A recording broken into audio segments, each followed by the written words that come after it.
Bom, então essa é a aula 9, e a gente vai, então, falar sobre os planetas transpessoais.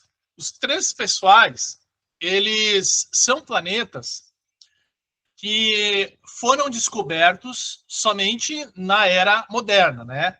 Então, a partir de 1775, quando foi a descoberta de Urano, depois descobriram Netuno e, por fim, descobriram, então, o Plutão. Bom, os transpessoais, por que eles são transpessoais? Porque eles trazem para a astrologia, né, principalmente para a astrologia moderna, né, a astrologia tradicional não fala deles, porque, na realidade, na época, eles não existiam. Mas para a astrologia moderna, traz a diferenciação, porque eles são três planetas que acrescentaram ao conhecimento astrológico, então, o nível psicológico e o nível coletivo das pessoas, o nível do inconsciente coletivo, que está representado através desses três planetas. Eles são chamados, como eu já falei, né, de planetas transpessoais, porque eles são planetas geracionais, ou seja, pessoas de uma mesma, que nasceram numa mesma época, no mesmo ano, possuem, né, então, esse planeta no mesmo signo. Urano, desses três planetas, o mais rápido deles é Urano, e foi o primeiro deles a ser descoberto. Então, Urano, ele é representado por um círculo. Sobre esse círculo tem uma cruz e dois semicírculos, né, que representam ali como se fossem as antenas desse planeta. E por que isso? Porque Urano, ele é um planeta altamente intuitivo e ele está associado aos insights, a uma percepção extrasensorial dos acontecimentos. A gente sempre fala que Urano é a oitava superior de Mercúrio. O Mercúrio é um planeta de alto raciocínio, mas Urano, ele transcende esta capacidade de racional, né? Então, por isso que Urano, ele é um planeta que ele está ligado à tecnologia, à inovação, à criatividade, a tudo que é progressista e moderno. Então, esse Urano, ele simboliza esse espírito, né, que vem para nos libertar desta percepção única e exclusivamente material. Urano é um planeta de consciência coletiva. Então, através dos movimentos de Urano e através das gerações, né, onde cada geração tem esse Urano em um determinado signo, traz uma ampliação da consciência uraniana, tá? Então, esse é o Urano. Os transpessoais, tá? Uma coisa que é importante da gente comentar, os transpessoais, eles estão no nosso mapa natal. E eles têm uma importância, um significado dentro desse mapa natal. Mas os transpessoais, eles vão ter uma importância fundamental quando eles estão em trânsito, tá? Ou seja, à medida que nós vamos evoluindo, a nossa percepção, né, vai aumentando. E então ele é um planeta que ele é muito mais transformador, assim como o Plutão e o Netuno também, à medida que ele vai transitando e vai transformando a nossa vida ao longo da nossa existência. Então, Urano, ele representa liberdade, independência, distanciamento, tá? Porque para ele enxergar através da razão, ele precisa estar distante das emoções, né? Ele precisa estar olhando através de uma visão superior. Então, ele é um planeta da originalidade, da criatividade, da individualidade. Ele é também um planeta associado a revoluções, revoltas, utopias, imprevisibilidade, rebelião, traição, excentricidade, tá? Então, Urano traz para o signo de Aquário esta característica aquariana de ser uma pessoa, né, exótica, mais diferente. Bom. Depois nós vamos para Netuno.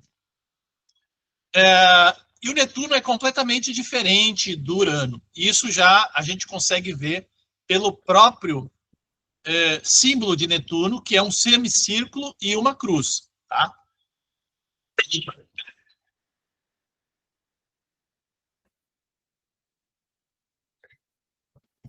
Boa noite, gente. Boa noite. Boa noite.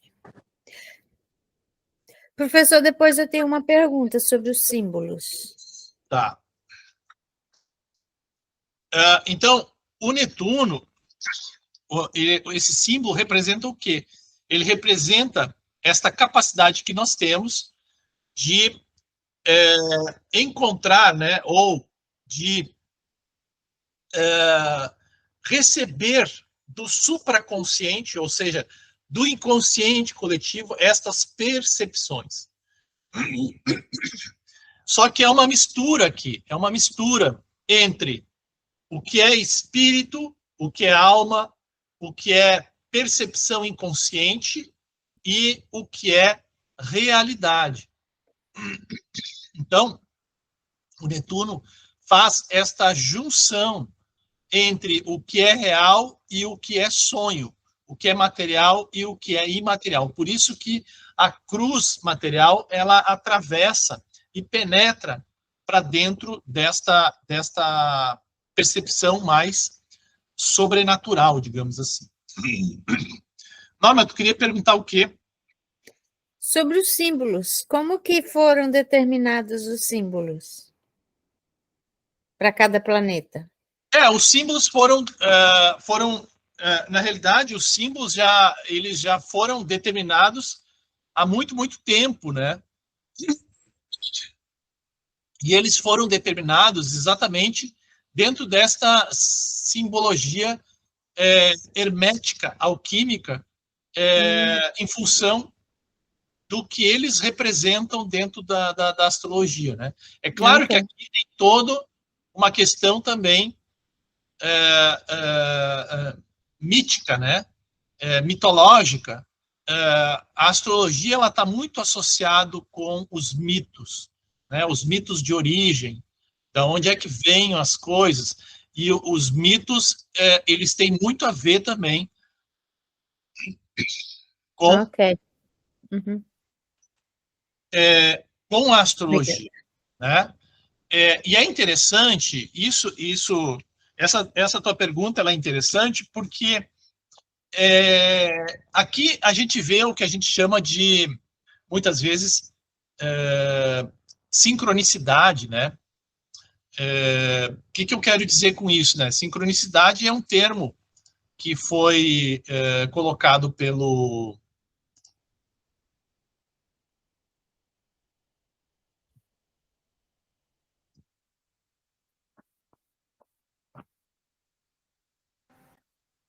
Jung.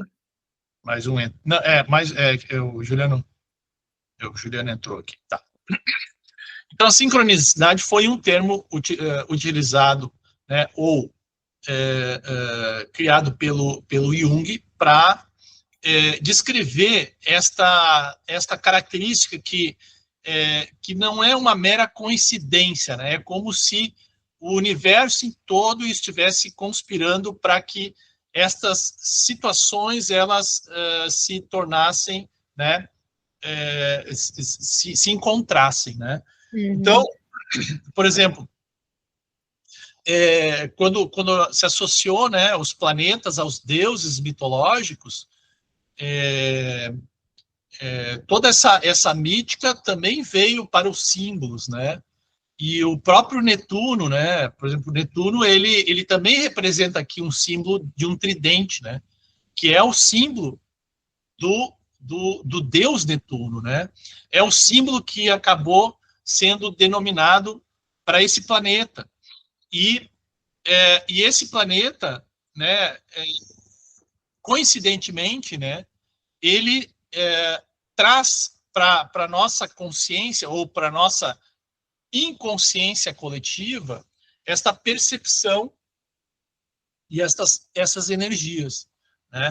Então, é muito interessante, porque quando Urano foi descoberto, que é um planeta de revolução, que é um planeta de liberdade, igualdade, fraternidade, foi exatamente na época da independência americana, da Revolução Francesa, desses ideais todos. O Netuno, quando foi descoberto, ele foi um planeta que na época, estavam sendo descoberto a anestesia, né, na medicina. E Netuno é muito ligado a essas questões de escapismo das dores, né, de escape das dores, de buscar através de fármacos, né, ou através de drogas, uma percepção, né, ultrasensorial, ou uma percepção mais transcendente, espiritual, né? Então, essas questões, elas acabam se coincidindo, né?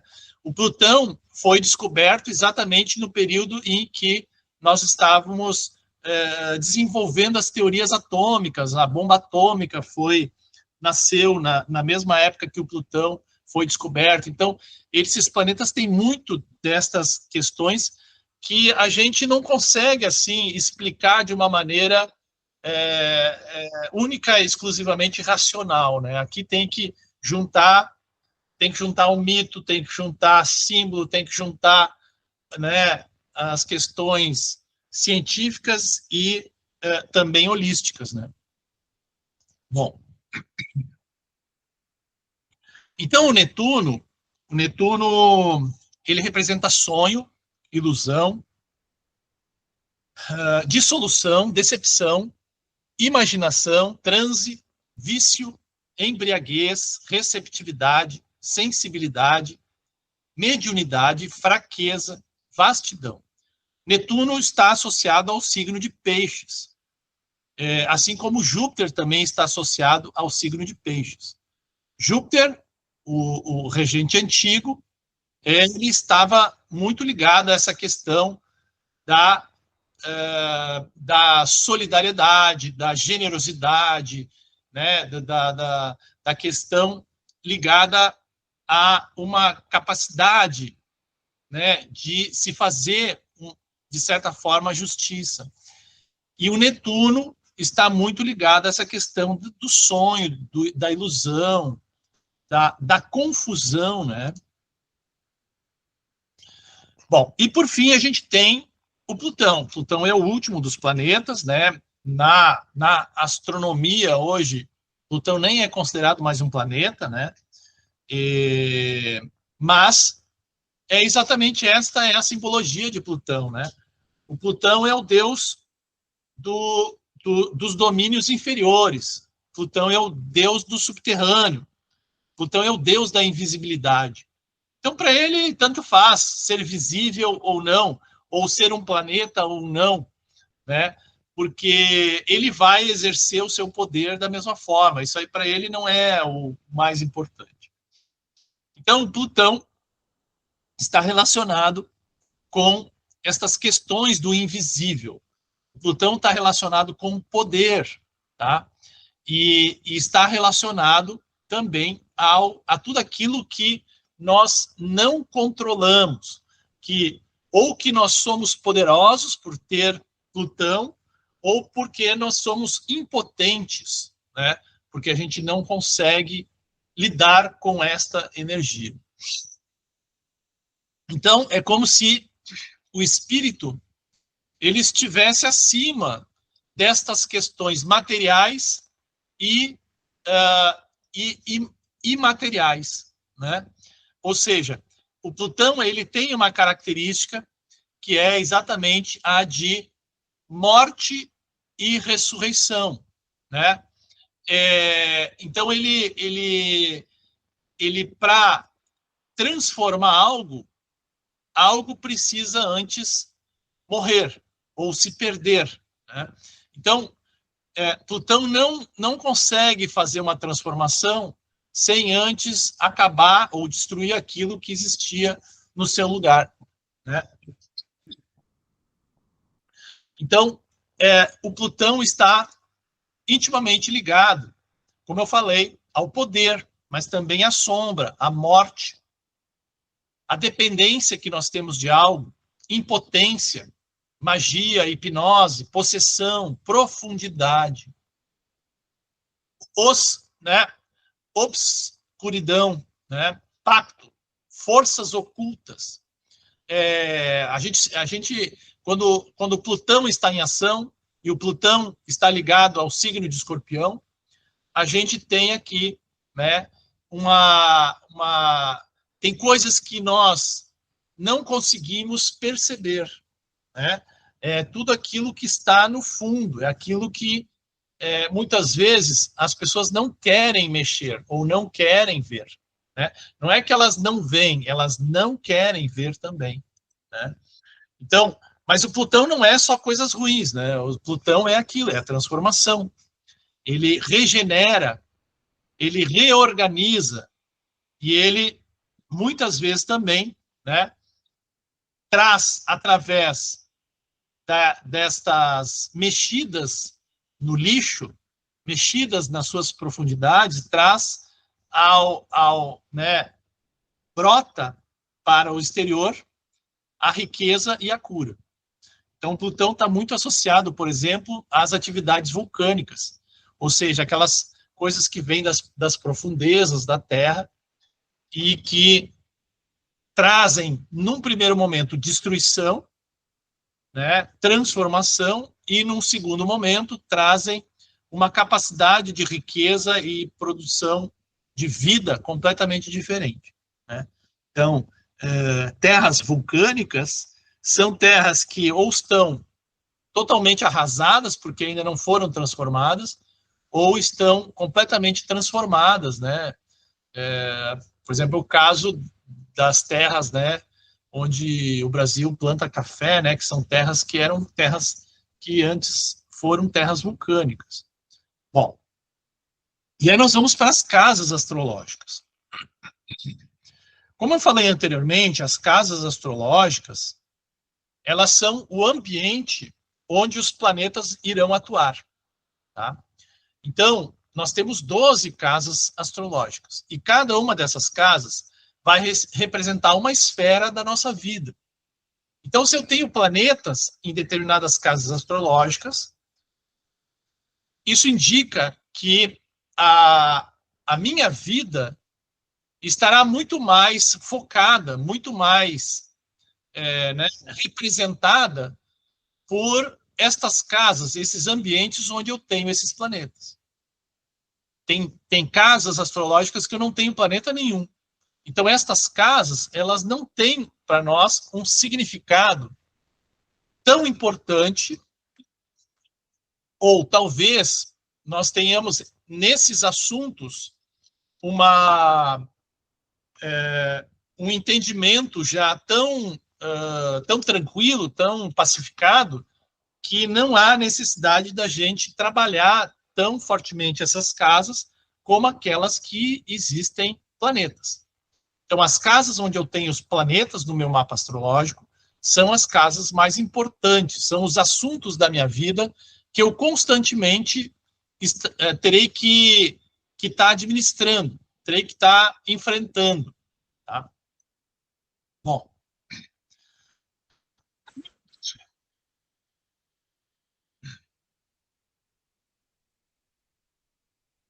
Bom, então, como eu falei, nós temos 12 casas. E cada casa, ela está relacionada a um signo. Não necessariamente o nosso mapa astrológico vai ter esse signo original da casa naquela casa, né? Então, por exemplo, a casa 1 é a casa de Áries, mas a grande maioria de nós provavelmente não tem Áries na casa 1. Tem ali um outro, né, um outro signo, que pode ser Libra, pode ser Virgem, pode ser Touro, né? Então, esta é a diferença. Mas por que o signo é associado à casa? Porque esta casa tem também, de certa forma, características ou energias que representam aquele signo. Então, por exemplo, a casa 1 é uma casa associada ao signo de Áries e ao planeta Marte. Por quê? Porque é a primeira casa do zodíaco. É a casa em que eu vou lidar com a minha identidade. Então, se eu quero lidar com a minha identidade, eu quero expressar quem eu sou, eu preciso ter a energia marciana, eu preciso ter a energia ariana para me impor perante, né, esta sociedade ou esta realidade que me apresenta.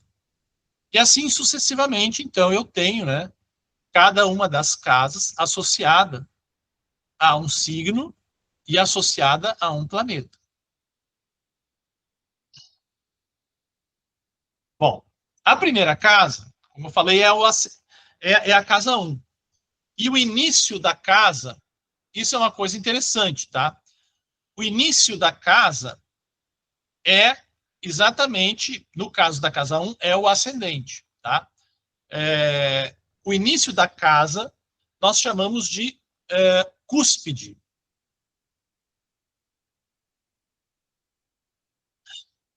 Então, vocês podem ver aí no mapa de vocês que geralmente nós não temos, né, cada casa iniciando exatamente onde o signo começa. Geralmente o que a gente tem é dentro de uma casa, um signo que inicia essa casa e um signo que finaliza essa casa. Ou, às vezes, até, nós vamos ter o que a gente chama de signo interceptado, ou seja, o signo inteiro está dentro de uma determinada casa. Tá? Isso é assunto para interpretação de mapas e tudo mais, né? Mas representa que aquele signo para nós, que está interceptado dentro dessa casa, principalmente se ele não tiver nenhum planeta ali, ele traz uma certa inconsciência sobre determinados assuntos. Tá? Mas geralmente o que a gente tem é um signo iniciando a casa e outro signo finalizando a casa. Então, o mais importante, o signo mais importante é o signo que inicia a casa. Ou seja, o signo que está na cúspide. Então, no caso da casa 1, o signo mais importante é o signo que é o signo do ascendente. Na casa 2, vai ser o signo que inicia a casa 2. Tá? E assim sucessivamente. Então, por exemplo, no caso da casa 1, a gente pode falar muito aqui sobre o ascendente, porque é ali que se encontra o ascendente. Tá? E aí vem aquilo depois nós vamos falar sobre isso, né, que o Juliano perguntou, né, o que são casas angulares.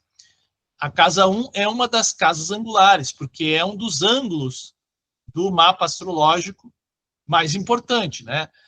Os ângulos mais importantes leste-oeste, norte-sul, né? Ascendente, descendente, fundo do céu, meio do céu. Esses são os ângulos mais importantes dentro do mapa astrológico. Depois nós temos, né, as outras casas. Bom, então o ascendente, né, o ascendente é uma particularidade dentro das casas, porque o signo ascendente, ele é o signo que vai representar na nossa vida, tá? Não a forma como nós somos, mas a forma como nós projetamos a nossa identidade. esta identidade, muitas vezes, não é a identidade essencial que nós temos, tá? Geralmente, o ascendente, ele é caracterizado como a primeira estratégia de sobrevivência que nós aprendemos ao nascer. O que eu quero dizer com isso? Que, digamos assim, a minha essência seja taurina, porque eu tenho Sol em Touro, beleza.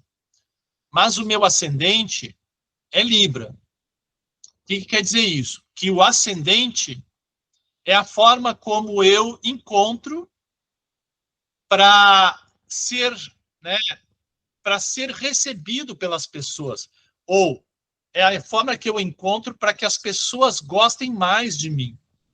É como se as pessoas não fossem capazes de gostar de nós, porque nós somos taurinos. Então, nós utilizamos uma máscara. E essa máscara é o signo do ascendente, tá? É como nós projetamos a nossa individualidade. É como nós projetamos a nossa identidade. É como nós queremos que o mundo nos reconheça, tá? E também, como é que a gente enxerga esse mundo.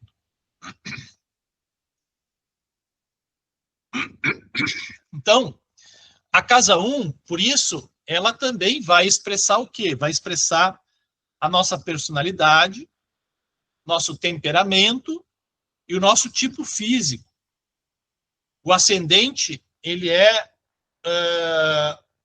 caracterizado como a forma física que nós vamos nos apresentar. Por isso que a casa 1 também está relacionada com o corpo físico. Quando planetas passam pelo ascendente, muito provavelmente esses planetas afetarão o nosso corpo físico, de forma benéfica ou maléfica, tá? Então, pode, através desses planetas, trazerem doenças, trazerem modificações na nossa fisionomia, ou até trazerem, né, realmente mais vitalidade. Tudo isso vai depender do planeta que vai passar ali, né, a forma que ele passa, mas eles atuam não só na nossa expressão da nossa identidade, mas também na modificação do nosso corpo físico. Então, aqui eu coloquei, eu não vou entrar aqui nesses detalhes, tá? Até porque isso aqui, depois a gente vai ler e tal, mas, de uma forma geral, claro que aqui existem particularidades, mas de uma forma geral, tá? Eu trouxe aqui o ascendente e a aparência física. Então, aqui eu tenho todos os signos, e como geralmente é a aparência física de uma pessoa que tem determinado ascendente. Tá? Pode ter, né, todos esses aspectos, né, ou pode efetivamente ter alguns. Né? Então, muitas vezes, a gente também utiliza esses, digamos assim, esse guia assim, de aparência física, quando a gente tem, por exemplo, dúvida da hora de nascimento, né? Ah, eu não sei se eu nasci às 9 horas da manhã ou se eu nasci às 11 horas da manhã, né? E aí, através da aparência física da pessoa, a gente também pode, muitas vezes, inferir sobre qual seria o ascendente mais correto para essa pessoa, né? Então, isso é uma coisa interessante. Bom, agora vamos falar, então, mais especificamente de cada uma dessas casas. Tá? A gente já falou da casa 1.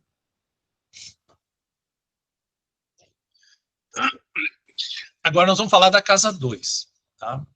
Então, a casa 2 é uma casa ligada ao signo de Touro, que é o segundo signo do zodíaco. E o planeta que rege essa casa é Vênus. Vênus rege Touro e rege a casa 2. Tá? Vênus também rege a casa 7, que é de Libra. Mas, aqui no caso, nós estamos falando da casa 2. Bom,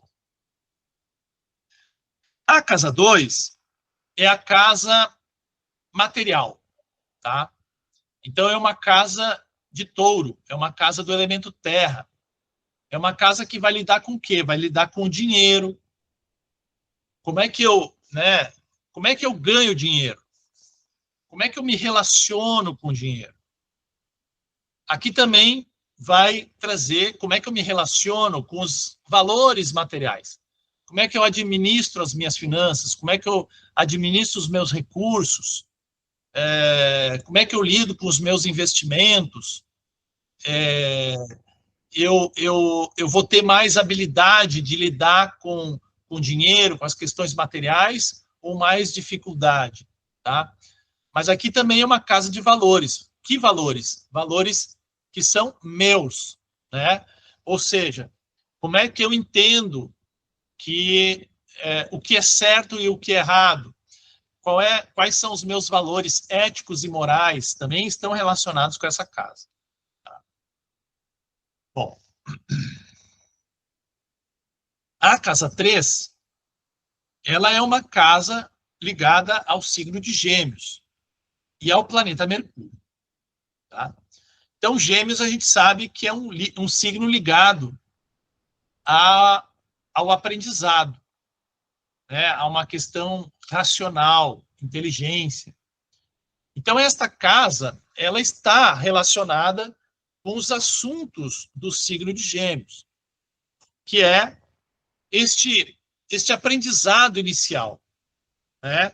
Os primeiros anos da escola. Como é que eu aprendo as coisas?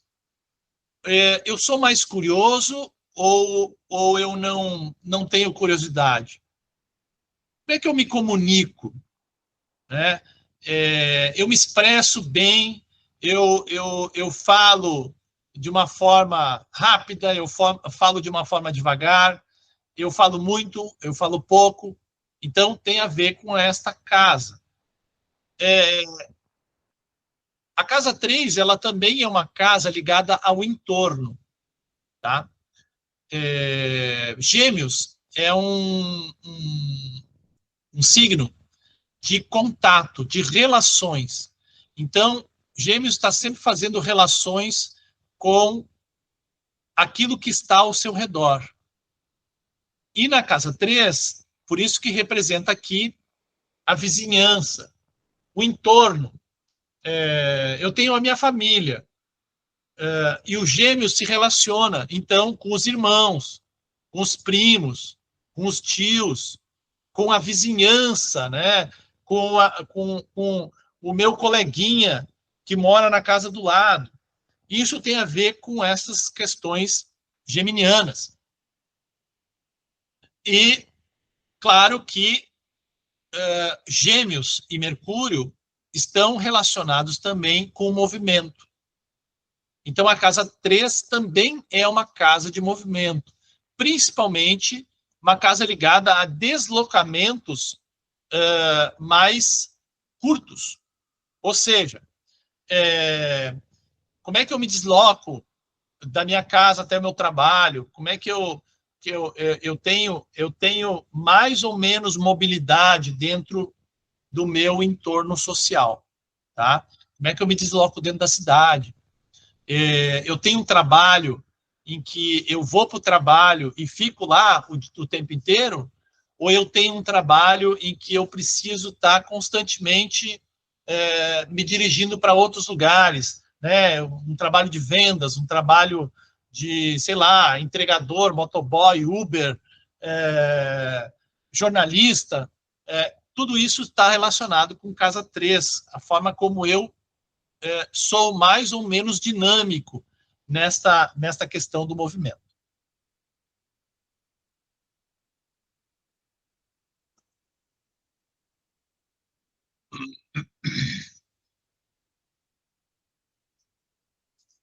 Casa 4. A casa 4 também é uma casa angular, né? É a casa do fundo do céu. Então, a casa 4, ela é uma casa ligada a Câncer e a Lua, né, que é o regente de Câncer e o regente da casa 4. A casa 4 é a casa que está mais baixo no mapa, né? Então, ela representa exatamente isso, as nossas raízes, a nossa base emocional, né? A forma, aquilo que eu considero de mais íntimo na minha personalidade está relacionado com a casa 4. Então, a casa 4 é uma casa ligada à família, é uma casa ligada ao lar, é uma casa ligada aos meus pais, aos meus avós, a essas raízes ancestrais, de onde é que eu vim, né? Qual é a minha origem? E por isso também está ligada à pátria, tá? Por exemplo, os Estados Unidos é um país canceriano, tá? A independência dos Estados Unidos aconteceu no dia 4 de julho. Então, ele tem o Sol em Câncer. E por isso que a gente percebe os Estados Unidos como esse país patriótico, esse país em que cada casa tem uma bandeira dos Estados Unidos pendurada na varanda lá, né? É um país que, por exemplo, as pessoas, né, por exemplo, essa questão da felicidade, né? Pô, mas canceriano não é um signo bélico, ou não é um signo violento. Sim, né? O câncer, ele pode ser amoroso, pode ser protetor, mas ele é amoroso e protetor com os seus. Os outros, né, são inimigos. Os outros são invasores. Então, existe todo né, por exemplo, a mãe, né, a galinha lá com seus pintinhos, o instinto materno, tá? Ele é capaz de fazer coisas sobrenaturais para defender a sua prole, né? Enfrenta, né, perigos muitas vezes superiores simplesmente pelo instinto de preservação e de proteção. Então, por isso que os Estados Unidos também é um país altamente belicista no sentido de certa forma, autoproteção, tá? Mas o que representa mesmo é essa característica patriótica que eles têm e que eles expressam nos filmes e tudo mais. Bom, então, a casa 4 é essa casa das questões íntimas e de segurança pessoal. A casa 4 é aquela casa em que eu tenho que me sentir bem, eu tenho que me sentir seguro, protegido. E aí, conforme o signo que eu tenho na casa 4, eu tenho uma percepção maior ou menor de segurança, né? Por exemplo, se eu tenho Áries na casa 4, muitas vezes isso é sinal de que a minha família, eu tenho brigas da minha família. Eu tenho, né, um histórico de maior violência e agressividade. Essa é a percepção que eu tenho. Que eu preciso, muitas vezes, me impor para sobreviver, até mesmo dentro da família, né? Então, aqui pode acontecer de ser um ambiente onde as disputas e as brigas acontecem muito mais no ambiente familiar do que em outros ambientes, né? Por outro lado, né, se eu tenho, por exemplo, Capricórnio na casa 4, ou Capricórnio na casa 4, ou então Peixes na casa 4, eu posso muitas vezes perceber esse ambiente como um ambiente que foi mais escasso, no caso de Capricórnio, né, foi mais escasso de amor, de uma segurança emocional, né? Foi um lugar onde talvez eu não tenha tido problemas de receber materialmente as coisas, mas emocionalmente eu posso ter mais carência. A peixes, eu posso aqui ter uma característica de achar o meu lar talvez muito espiritualizado, talvez muito criativo, ou talvez muito confuso, né? Onde, sei lá, eu tenho históricos de alcoolismo, tenho históricos de uso de drogas, ou tenho algum tipo de histórico de sacrifício em função de determinadas coisas. Então, isso são, né? Aqui a gente já começa a perceber, muitas vezes, que a gente pode ter já certas interpretações do nosso mapa em função dos signos que estão localizados em cada uma das casas. Você queria falar o quê, Raquel?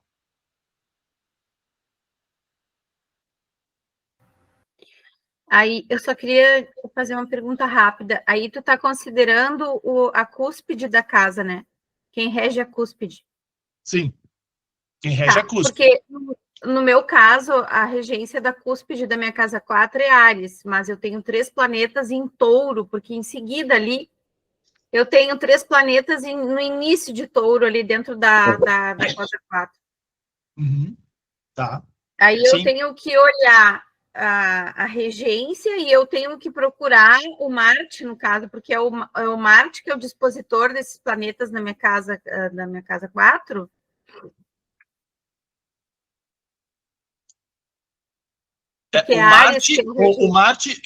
O Marte é o dispositor, só para vocês entenderem, tá? A gente está falando aqui de dispositor, a gente não aprendeu ainda sobre dispositores, tá? Mas o que é um dispositor, tá? Um dispositor é como se fosse o governante daquela casa ou o governante de um determinado planeta. Por exemplo, se eu tenho Júpiter em Touro, quem é que rege o planeta, o signo de Touro? É Vênus. Então, a Vênus do meu mapa, ela é o dispositor de Júpiter, que está em Touro, tá?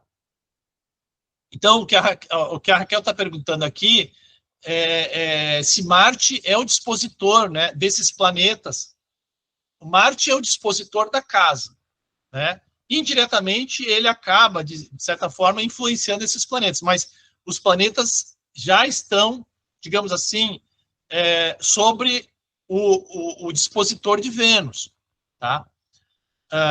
E aqui, essa característica que você traz aqui é uma característica interessante, porque a casa está sendo governada pelo signo de Áries.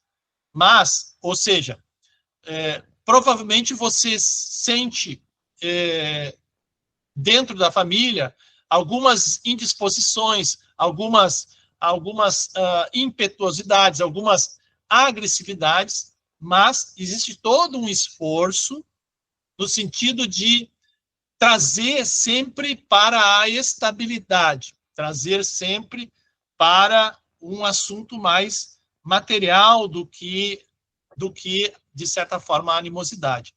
Por que isso? Porque a casa 4 está sendo regida pelo signo de Áries, mas os 3 planetas que estão ali, e 3 planetas é muita coisa, essas energias todas são energias taurinas. E o taurino sempre vai fazer o quê? Vai colocar pano quente, vai querer retardar qualquer tipo de ação. Retardar. Porque quando ele chega no seu limite, quando ele transbordar, o pau vai comer e vai comer feio.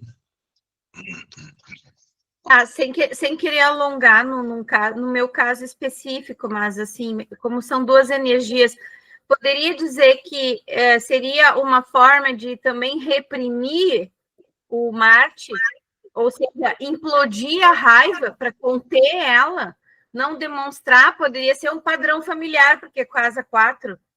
Sim, né? sim.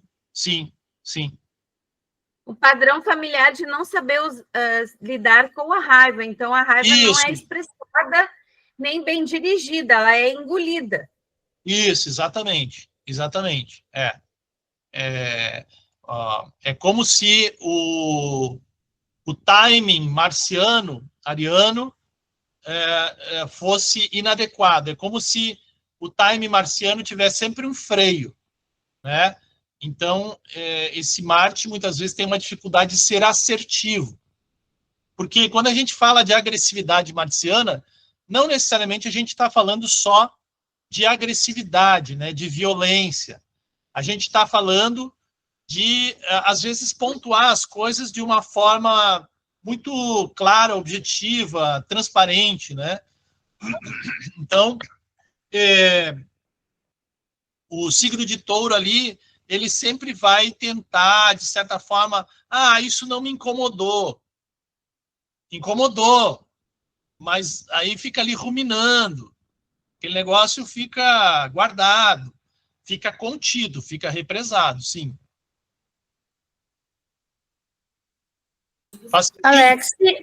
Alexis. Oi, Rosane. Oi. Alex, é o seguinte, quando não tem um planeta, né? Daí, no caso, não é uma casa que a pessoa tem alguma... como é que eu vou dizer assim? Não é uma casa... Não é que não faça sentido aquela casa, óbvio que todas as casas fazem, mas não é uma casa que tu vai interagir, né? Vamos dizer assim, na tua vida. Mais do que aquelas que têm mais planeta, que têm planetas, né? Bom, aí é o seguinte, eu tenho várias casas que não têm planetas, tá? Porque meus planetas estão tudo em cima e pouquíssimos embaixo, né? Uhum. Então, sendo que ali na cúspide tem o Sagitário, mas não tem planeta nenhum na casa. Mas na cúspide tem o Sagitário. Aí eu posso, então... Na casa 4. Isso, na casa 4. Então, eu poderia imaginar que, daí o regente seria o Júpiter, né? Mas daí seria o quê ali, assim, como referência de raízes, de lar, de questões íntimas, assim, de segurança pessoal? O que os teus pais faziam? Oi? O que os teus pais faziam? Meu pai era militar. Tá. E a minha mãe, dona de casa. Tá. Teu pai era militar, né? E sim. Ele não viajava muito? Sim, sempre. Não era transferido para cá e para lá? Sim, aham. Mas a gente não ia. Isso, a gente não ia, tá? A gente não ia, não viajava com ele nas questões de trabalho. Sim. Uhum. Ele até recusava certas transferências, porque ele ia antes, por exemplo, a gente ia ser transferido para o Rio, mas aí ele não gostou do Rio de Janeiro e achou melhor ficar em Porto Alegre. Né? Mais para a segurança da família mesmo, acho que. Sim. Bem assim, né? Sim. Mas... O Sagitário também tem essa percepção de que o Sagitário ele também tem uma percepção muito parecida com o Capricórnio, de que é uma família assim em que os filhos são delargados, digamos assim, para viverem a sua vida. Sim. Tá? Então, o Sagitário confia que a natureza vai ensinar a prole a se defender, a girar o seu caminho. O sagitariano não é né, uma mãe sagitariana não é uma mãe muito ligada assim nesta proteção familiar, ela quer mais que os filhos se virem, que aprendam. Incrível, exatamente isso. Sem ter muito freio, entende? Exatamente isso. E a minha mãe, por sinal, é sagitariana mesmo. Bom, então, então, a casa 4 também é uma casa ligada à mãe, né? Aos pais, mas principalmente à mãe. Então, a casa 4 também é uma percepção de como é que você enxerga a tua mãe, ou como é que você enxerga...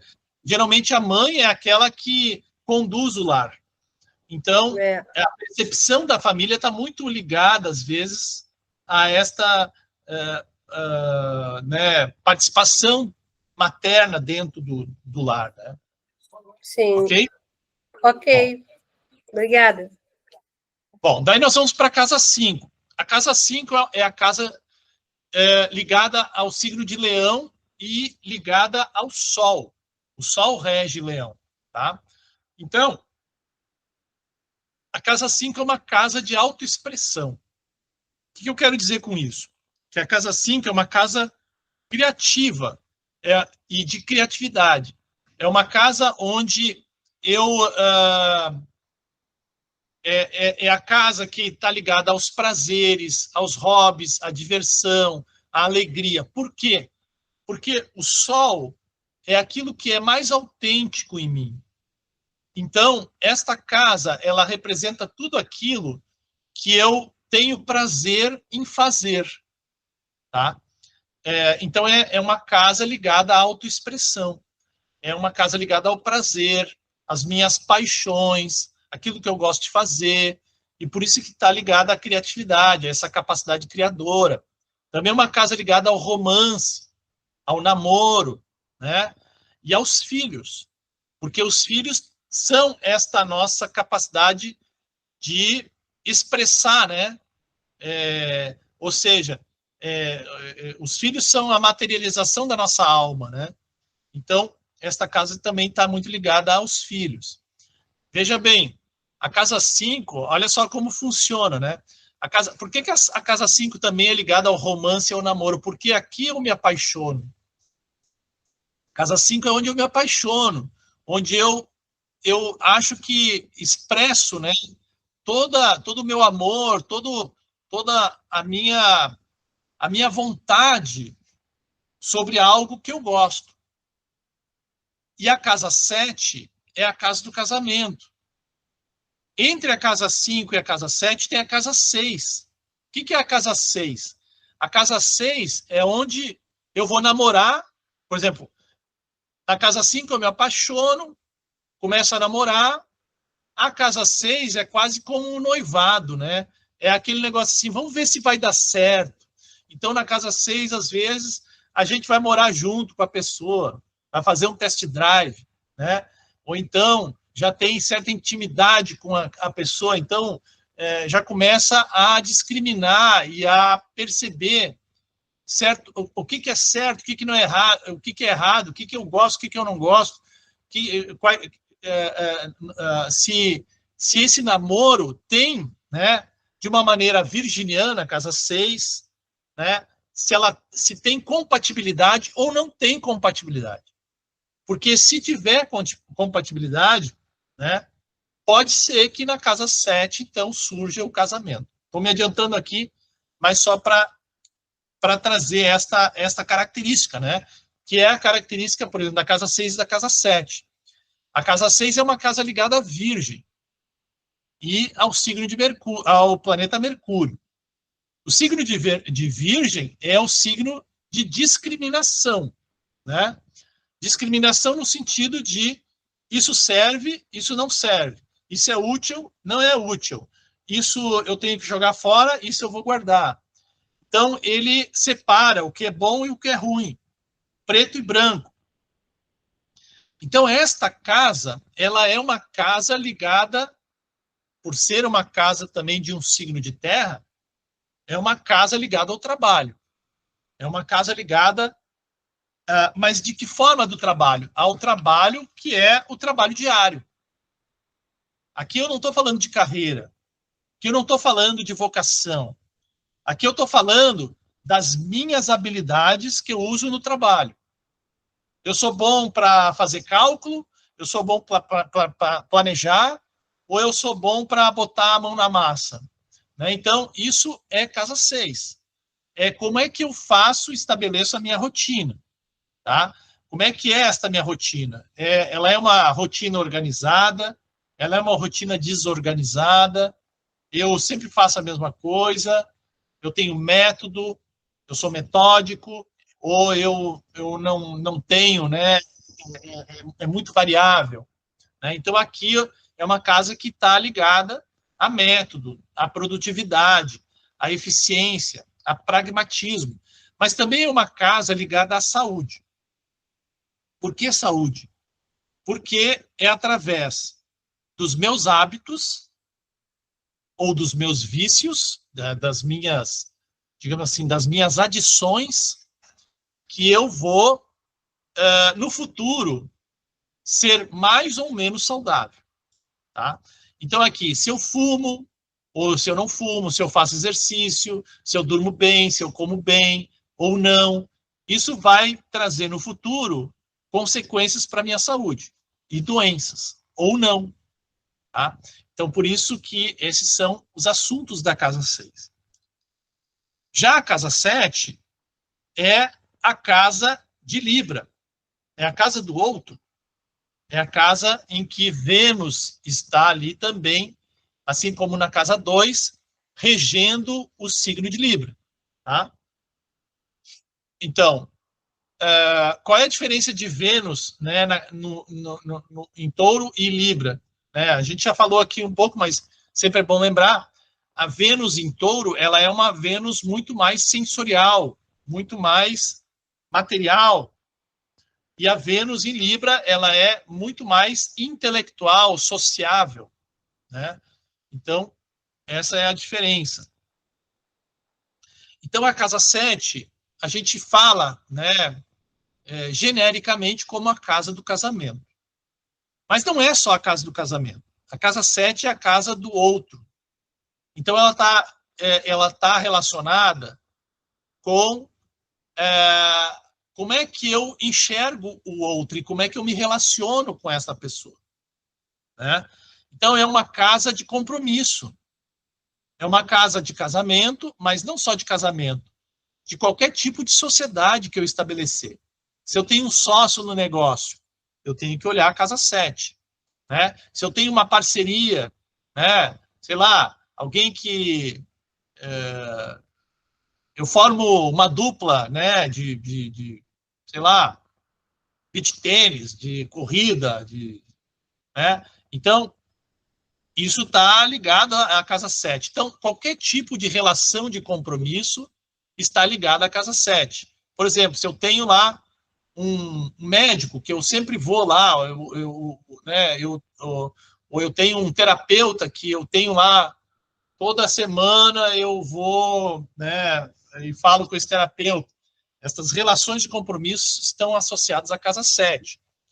Mas, de uma forma geral, aqui, muito forte, claro, a casa do casamento.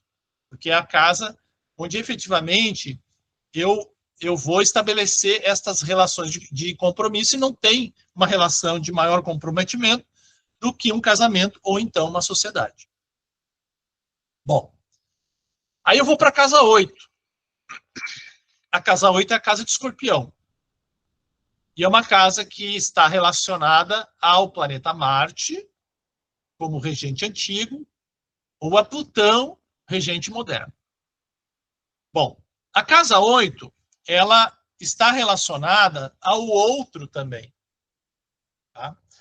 E eu gosto muito de colocar essa foto aqui, porque eu acho que ela representa muito bem a casa 8. A casa 8 está associada aos valores dos outros. Tá? Mas a casa 8 está associado a tudo aquilo que não faz parte de mim. Tá? Ou, pelo menos, eu não quero que faça parte de mim, porque está associado ao outro. Né? Então, aqui estão associados os valores dos outros, que são diferentes dos meus. Aqui está associado a, digamos assim, uma cultura. Eu vou morar em outro lugar. Então, eu tenho que me adaptar a esses valores que são diferentes dos meus, que é a casa 8. Então, como é que eu aceito, como é que eu integro estes valores que não são meus e que começam, a partir de determinado momento, a se tornarem também os meus valores? Eu sou mais maleável, eu sou mais flexível, eu aceito mais facilmente, ou eu tenho muita resistência em aceitar esses valores dos outros? Por isso que essa casa é a casa dos tabus, dos preconceitos, dos pré-conceitos, né? É uma casa ligada a traumas, é uma casa ligada à sexualidade, ou seja, tudo aquilo que é secreto, que não se fala abertamente. Esta é a casa 8, é uma casa muito fechada, é uma casa muito profunda. Às vezes a gente não percebe isso, mas nesta casa aqui também ela também está ligada a valores que eu tenho, né? Mas que eu não gosto de expressar para as outras pessoas.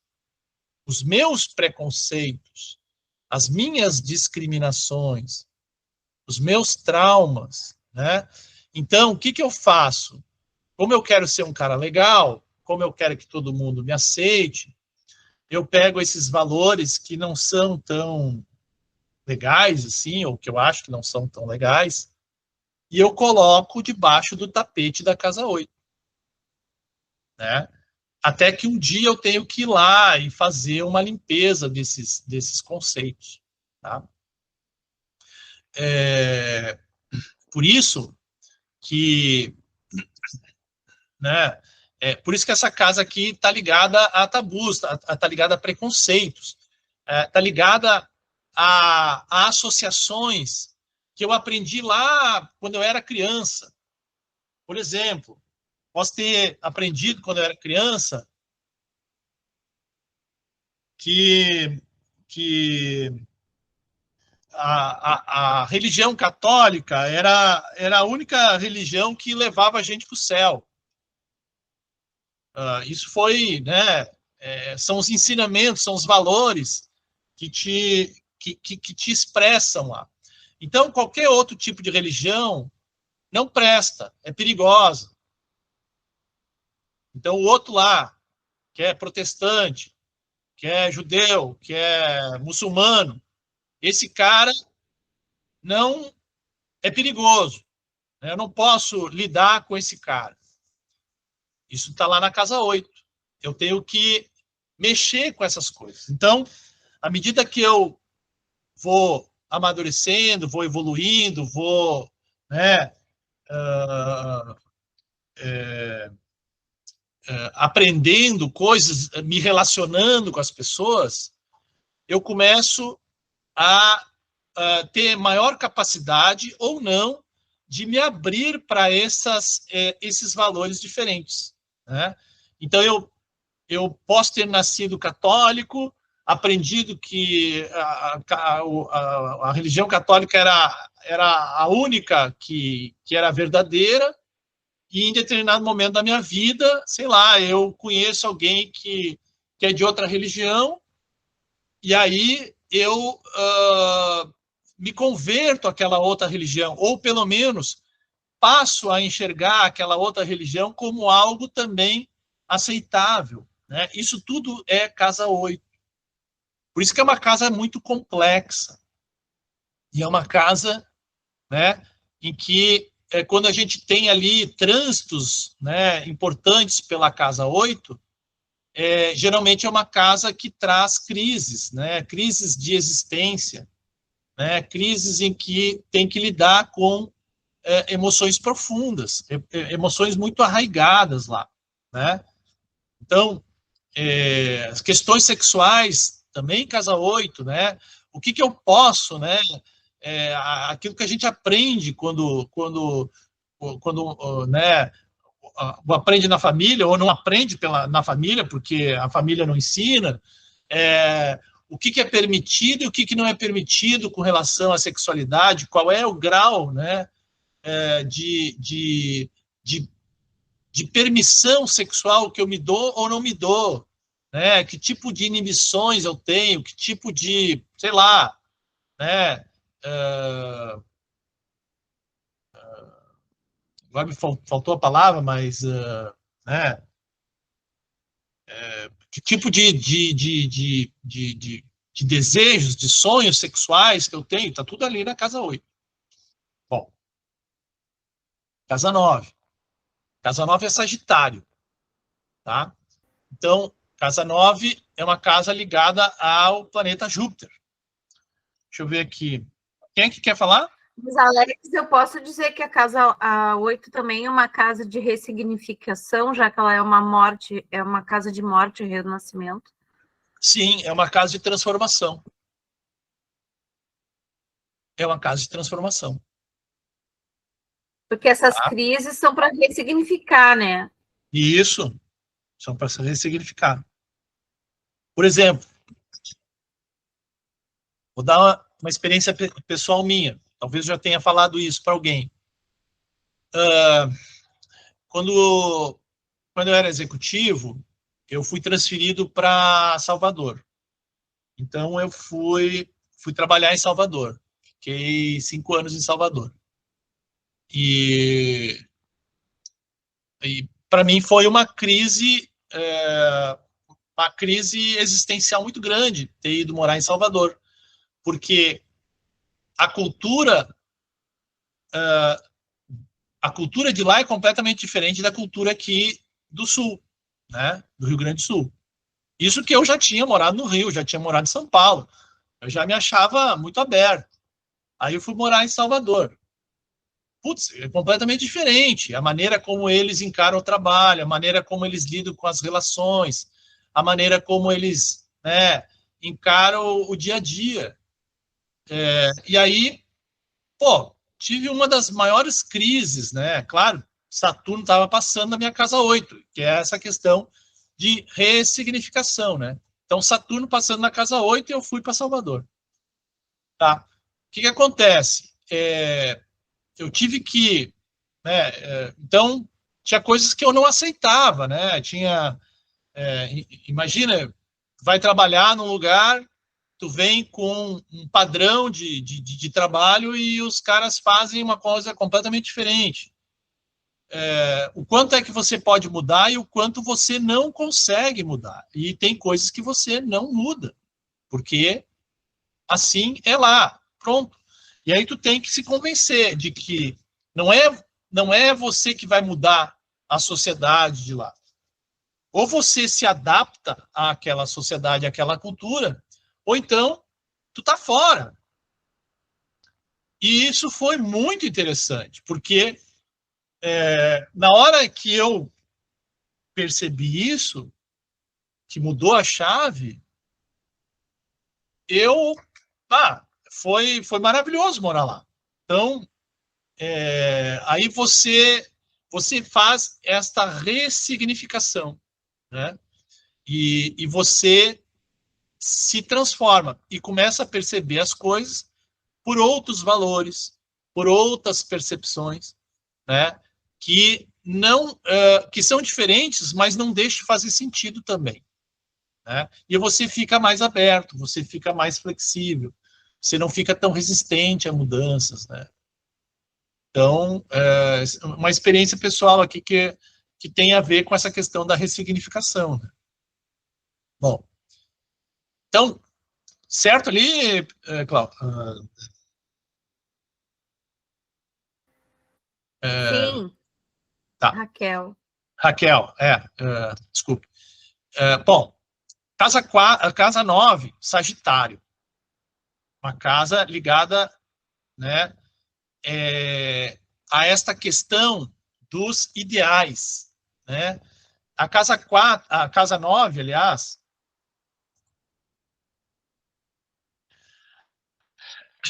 a casa 9 é uma casa de ampliação de visão. Então, a casa 9 está ligada a ambições e projetos futuros. Se eu for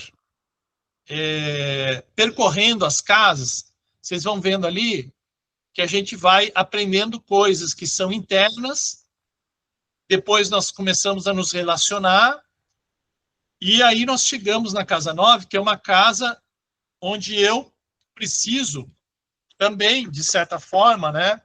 Eu já me transformei lá na casa 8. Então, aqui eu tenho que modificar agora os meus projetos futuros. As minhas ambições estão maiores, porque eu tive uma ampliação, né, de novos valores, de novas relações e tudo mais. Então, a casa 9 é uma casa que a gente fala sempre, a casa 9 é a casa do ensino superior. Sim, o ensino superior, né, o ensino acadêmico, como forma de ampliar a mente, né, ampliar essa percepção. Mas não é só isso. Casa 9 é uma casa onde eu vou estabelecer novas crenças. Né? A casa 9 também é uma casa de leis, de religião, porque aqui a ambição é que, para que eu encontre harmonia, eu tenha tudo muito regrado, muito, né? Eu tenho tudo muito idealizado, tá? Lembrando sempre que o Sagitário, ele é muito ligado à religião e muito ligado a essa percepção de que ele sabe mais do que os outros. Né? Então, ele idealiza o que seria o mundo ideal. Então, isso tem um lado muito positivo, que é um lado de expansão dessa visão pessoal, de novas experiências, de experimentar coisas novas, de estrangeiro, de viagens longas. Então, tudo está relacionado com a casa 9. Então, é uma casa de ambições e projetos futuros. Por quê? Porque eu, com ambição e projetos futuros, eu tenho mais condição de chegar na casa 10. Casa 10 é uma casa de carreira, vocação. Como é que eu quero ser reconhecido pelas pessoas? Ou pela sociedade? Né? Então, a casa 10 é uma casa ligada ao signo de Capricórnio e a Saturno. Porque eu quero ser reconhecido pelo quê?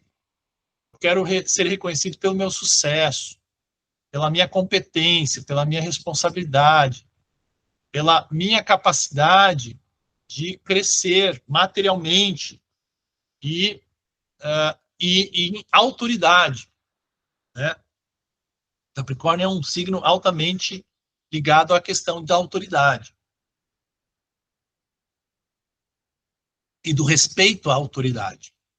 Então, a casa 10 é a casa ligada à carreira e vocação. É a casa mais alta no céu. Então, é a casa onde nós também temos... É a casa onde eu sou mais percebido pelos outros. O que eu quero dizer com isso? Que você pode ser de um determinado signo solar, mas a casa 10, o signo que está na cúspide da casa 10, vai trazer as características que são mais visíveis na tua personalidade. Tá?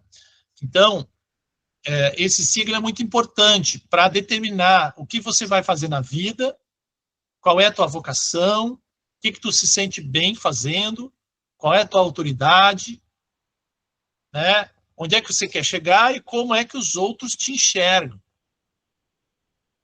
Tá? Por isso também, o planeta que está mais, né, o planeta que está mais acima no nosso mapa, ele tem uma importância significativa. Se eu tenho planetas na casa 10, o planeta que está mais alto, mais perto da cúspide da casa 10, esse é o planeta mais importante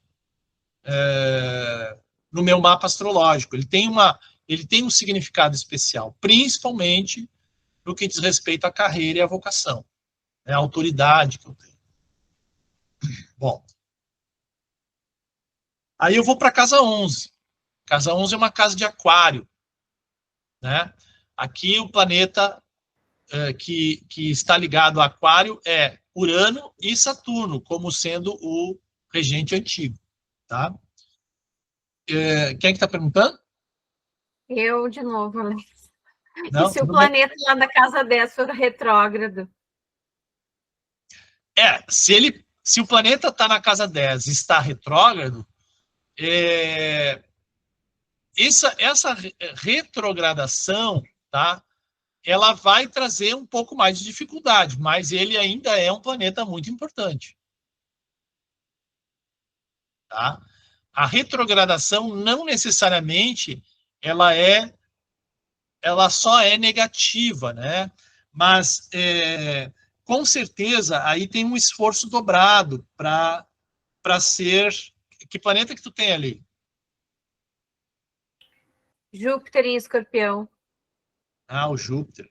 Tá. Então, esse Júpiter ele vai te trazer aqui uma expansão, uma sorte, mas ao mesmo tempo tu vai precisar se esforçar mais em se relacionar com as pessoas para obter sucesso. Entende? Júpiter é um planeta ligado a relações. Mas se ele está retrógrado, eu tenho algum tipo de bloqueio em me relacionar com as pessoas.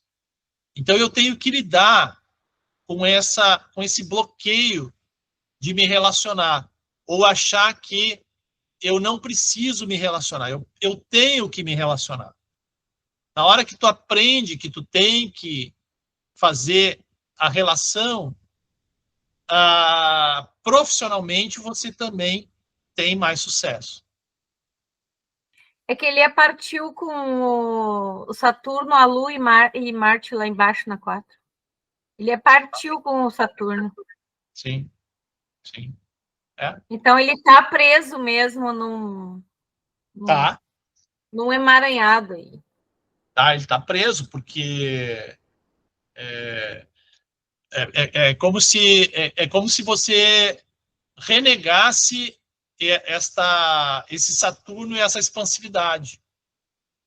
Eu não sinto esse Júpiter, né? Sim, pode ser também, claro. Eu não sinto a expansão dele na 10, entendeu? Sim, ele está anulado pelo Saturno. Eu leio sobre Júpiter em Escorpião na 10, ou que tu me fala, ou mesmo eu tentando interpretar, eu não sinto isso dentro de mim, porque aquela coisa toda ali não deixa sentir, eu acho, talvez, não sei. Sim, não deixa sentir. Mas por que não deixa sentir? Porque esta foi a percepção que você sempre teve. Tá? Então, tu tem que começar lentamente a tentar trabalhar esse Júpiter, olhando pelo ângulo de Júpiter e não pelo ângulo de Saturno. Porque, para ti, a responsabilidade e o esforço, né, é como se, assim, todo e qualquer trabalho não pode vir através do apoio de ninguém, das relações que eu tenho com as outras pessoas. Eu tenho que fazer tudo sozinha. E esse Júpiter está isolado lá, como você falou. Tá? Então, tu tem que começar a trabalhar a tua capacidade de se relacionar com as pessoas. E de aceitar, olha só, aceitar ajuda. Porque o Saturno, lá embaixo, é como se assim, eu não preciso de ninguém. Eu faço as coisas sozinho.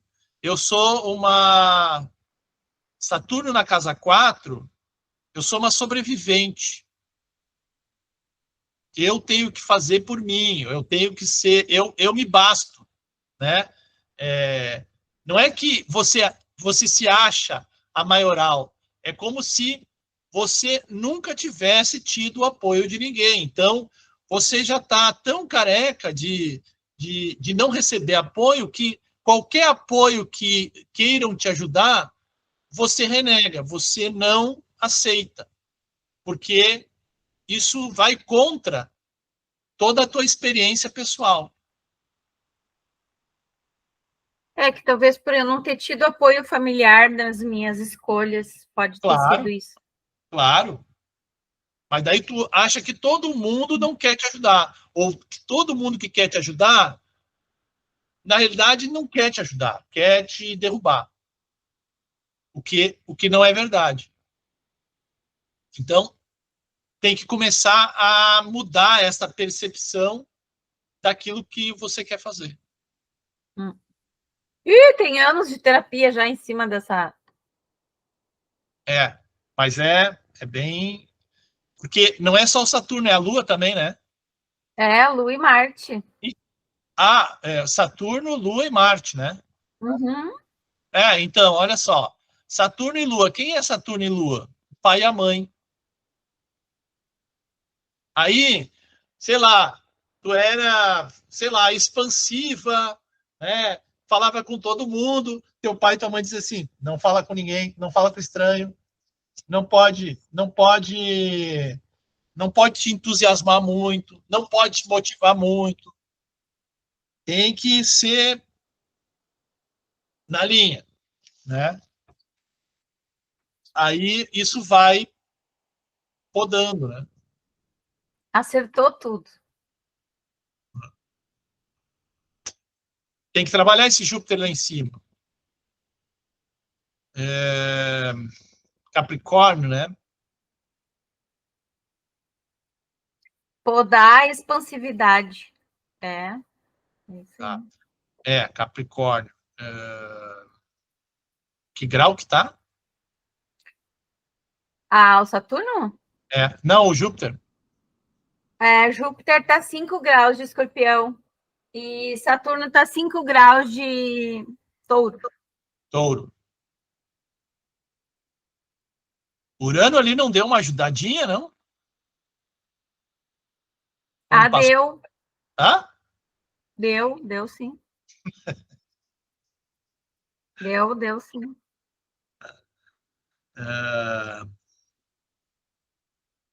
Mas deu mais no sentido de entender as razões deles e tal, né? Meu pai passou por né? Meu pai passou por um câncer e eu tive que ficar presente, ajudar, e ficamos mais próximos e tal, entendeu? Mas sim. Enfim, olha só, o Júpiter agora está em Câncer, tá?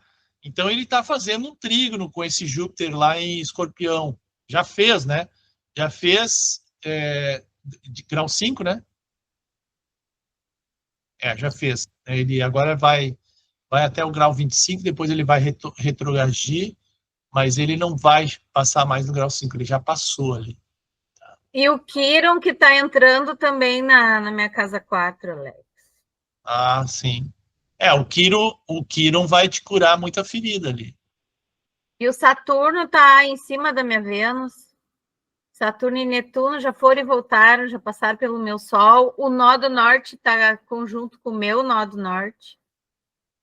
Bom, o meu hemisfério sul do mapa ali, só a gente marcando uma sessão aí, porque senão os colegas vão querer me enforcar. Tá tendo que trabalhar o teu interior, né, o teu interno, para depois trabalhar o externo. Todo dia tem uma coisinha, assim. Eu tenho escrito muito para me ajudar. Isso é bom, para a gente organizar as ideias, né? Obrigada. Casa 11, tá? Casa 11 é uma casa ligada a amizades, a grupos. Então, a casa 11 é como é que eu lido com os amigos. Como é que eu lido quando eu estou dentro de um grupo, né? Então, um curso que eu vou fazer, um grupo em que o clube que eu frequento, a igreja que eu vou, como é que eu me comporto dentro desses grupos? Como é que eu me comporto, por exemplo, numa reunião de condomínio? Aqui é casa 11, tá? Então, como é que eu me comporto dentro da coletividade? Mas aqui a casa 11, geralmente a gente fala só a casa 11 é a casa dos amigos. Mas não é só isso, a casa 11 também é uma casa de projetos. Assim como a casa 9 A casa 11 também é uma casa de projetos e esperanças, de longo prazo. Na casa 11, eu vou estabelecer o que eu vou fazer, o que eu quero fazer para o futuro. Mas qual é a diferença da casa 11 para a casa 9? A casa 9 é uma casa de ambição. São aqueles sonhos, aquilo que eu idealizo como o que eu quero ser, como é que eu quero crescer e tudo mais. A casa 11 é uma casa mais estratégica no sentido de projetos que eu quero executar, né? Então, geralmente, eu já passei pela casa 10, então eu já tenho uma certa autoridade no meu trabalho. A casa 11 é o que eu quero fazer além disso, tá? Então, casa 11. Bom, aí depois eu vou para a última casa, que é a casa 12. A casa 12 é uma casa de finalização. A casa 12 é a casa mais difícil da gente interpretar, porque é uma casa de peixes, né? É uma casa de Netuno, uma casa onde eu estou ligado com o inconsciente. Então, a casa 12 é uma casa de junção de tudo. Aqui, junta as questões materiais com as questões emocionais. Então, eu vou falar de inconsciente, daquilo que eu não tenho percepção, espiritualidade, compaixão, solidariedade, solidão, isolamento.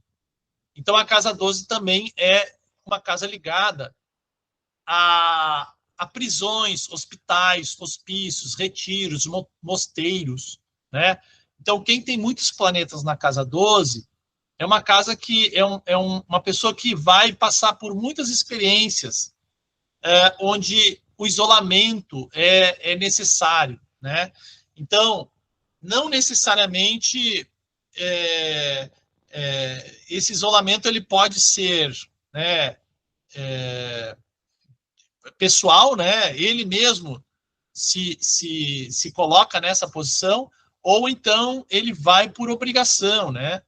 Então ele pode ser, por exemplo, um médico e que está sempre envolvido com hospitais, está sempre envolvido em ajudar os outros. Oi. Eu acho que esse isolamento pode ser, por exemplo, a pessoa vai para outro país trabalhar, né? Então ela acaba se isolando, né? Assim, também da família, que deixou sim. uma série de coisas, né? Porque Sim. a minha filha, ela é uma taurina e tá igualzinho, do jeitinho que você falou, ela tem Júpiter e Saturno, né? Na casa 12. E ela mora em Dubai, né? Que o marido Sim. dela trabalha lá e ela também. E é bem do jeito que você está falando aí. Eu falei, ixi, né? Sim. E tem que, por exemplo, então ela vai para Dubai e ela é mulher. Então, ainda tem que, ainda mais ainda, né? Não pode se expressar da maneira que se expressaria aqui. Então, tem essas questões ligadas à casa 12. Dentro da empresa, não, né? Mas na cidade, lá, né, em Dubai, a maior parte, que é para estrangeiros, o pessoal é bem à vontade, né? Você vê desde shortinho até burca. Tem de um tudo, Sim. né?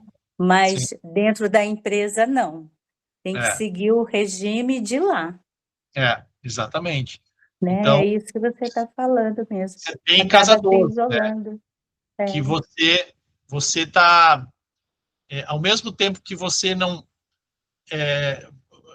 tem o domínio sobre aquela situação. Você está completamente à mercê ali. Então, você navega de uma forma que você não tem o controle de tudo, né? As coisas não estão sob o teu controle, então tu tem que deixar fluir, né? Então é isso. Tá? É verdade. Obrigada. São 9 horas, tá? Então, eu vou deixar essa questão aqui para a próxima aula, que vai ser um pouco mais estendida, que daí vai das 9 às 11, senão fica muito tarde também, principalmente para a Norma ali, que já está... Mas daí a gente vai falar sobre as casas cardinais, as casas angulares, a gente vai falar sobre as casas sucedentes, cadentes e tudo mais, tá? Então, isso a gente deixa para a próxima aula, tá bom? Beleza, então, gente. Valeu, boa noite aí a todos, um abraço. Boa noite. Beijo. Obrigada, gente. Sábado. Bom descanso. Boa Bom semana. descanso. Tchau, Tchau. tchau. Boa noite. Obrigada.